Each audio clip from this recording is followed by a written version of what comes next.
Formula के बारे में सारे फार्मूले एक वीडियो में ख़त्म हो जाएंगे और आपको याद भी हो जाएंगे बहुत आसानी से। तो इस वीडियो को लास्ट तक देखिएगा और चैनल पे नए हैं तो ज़रूर सब्सक्राइब करिएगा और साथ ही साथ अपने दोस्तों के साथ शेयर भी कीजिए। सिर्फ 3 वीडियो मेरी देखिए, आप गारंटी के साथ 80 से 90 नंबर लाएंगे हाई स्कूल में। पहली वीडियो हमारी फार्मूले से संबंधित होगी, दूसरे वीडियो जो होगी उसमें महत्वपूर्ण सवाल होंगे, तीसरी जो वीडियो होगी वो बोर्ड एग्जाम से संबंधित कैसे मैथ को सॉल्व करते हैं और कैसे प्रश्न आते हैं सिर्फ उस पे होगी, ठीक ना। और मॉडल पेपर एक आपको दिया जाएगा जिसमें से संभावना है पूरी तरह से कम आपके 50 से 60 नंबर आ जाएंगे, ठीक ना। तो पूरा ये तीनों देखिए, आप बहुत अच्छे हैं तो आप 100 में 100 भी करके आ जाएंगे, ठीक ना। लेकिन आप यदि मीडियम दर्जे के हैं, बहुत कमज़ोर हैं, तो आपको ये वीडियो निश्चित ही लास्ट तक देखनी चाहिए ताकि आपको अच्छे मार्क मिले। और लास्ट समय में कैसे अच्छे मार्क आएंगे ये आपको समझ लीजिए, बहुत बेहतरीन चैनल पे हैं, मुझसे बेहतर नहीं कोई बताएगा। देखिए हम लोग सबसे पहले फार्मूले पढ़ेंगे। हम ये मान के चल रहे हैं कि आप साल भर बिल्कुल नहीं पढ़ाई किए, एकदम 0 बटा सन्नाटा है, तो देख लीजिए। तो पहला चैप्टर हमारा है, ठीक ना। तो हम चैप्टर लिखेंगे, प्रश्नावली आप में रहेगा चैप्टर हमारा 1, ठीक ना, संख्याओं से संबंधित है। तो इसमें मात्र फार्मूला होते हैं, ठीक ना। अब देखिए यहाँ पे आपको क्या क्या बातें ध्यान देनी है। आपको फार्मूला मेरे साथ रिवाइज भी करना है ताकि आपको तुरंत का तुरंत याद हो, बाद में कुछ नहीं याद करना पड़े, ठीक ना। तो देखिए होता क्या है, इसमें होता है पहली संख्या, ठीक, गुणे दूसरी संख्या, ठीक, बराबर लस गुणे मस, ठीक। ये हमारे पहली प्रश्नावली में मात्र एक फार्मूला है। अब मेरे साथ आप याद भी करिए, जिनको याद है वो अपना आगे बढ़ जाएंगे वीडियो में। देखिए पहली संख्या गुणे दूसरी संख्या बराबर लस गुणे मस, ठीक। अब इसको आप मेरे साथ 2 बार रिपीट करिए, पहली संख्या गुणे दूसरी संख्या लस गुणे मस, पहली संख्या गुणे दूसरी संख्या बराबर लस गुणे मस। अब एक बार अपने से आप रिवाइज कीजिए, पहली संख्या दूसरी संख्या बराबर लस गुणे मस। अब आप बोलिए, मैं नहीं बोलूँगा।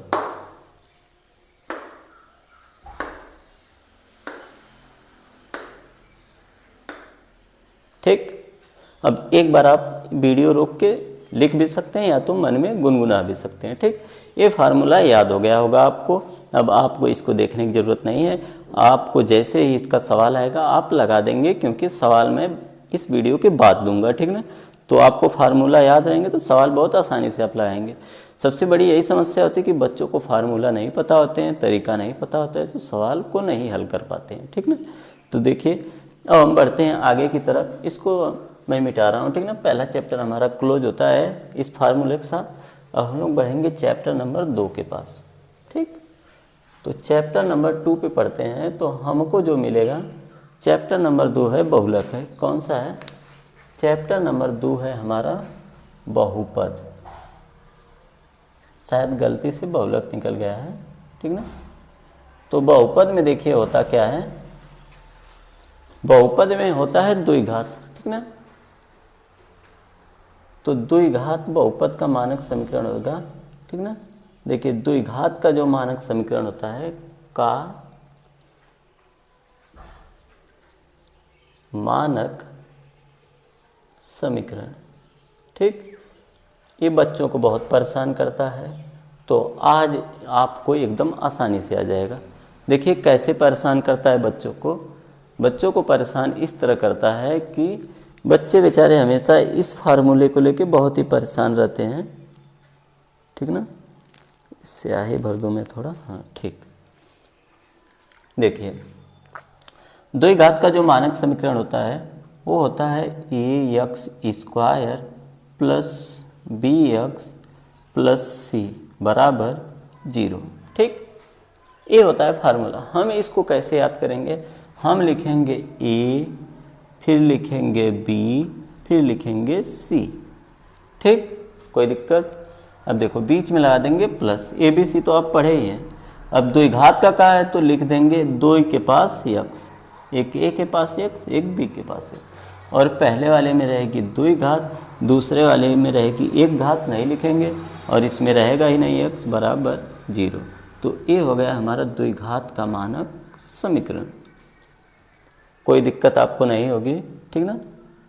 अब मेरे साथ आप बोलिए 2 घात का मानक समीकरण, तो आप ऐसे याद कीजिए ए बी सी, फिर यक्स के ऊपर स्क्वायर बराबर 0। क्योंकि एग्ज़ाम में कोई पूछेगा नहीं, एग्ज़ाम में आपको जो है पूछेगा कोई नहीं, आपको सिर्फ इस बात का ध्यान देना है कि होता क्या है।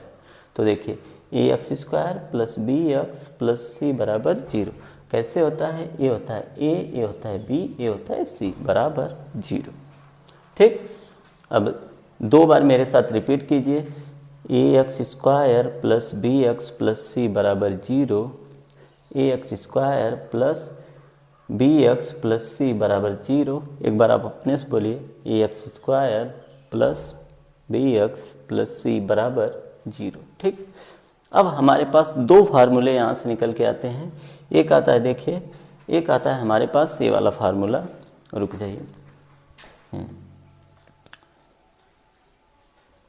मूलों का योगफल।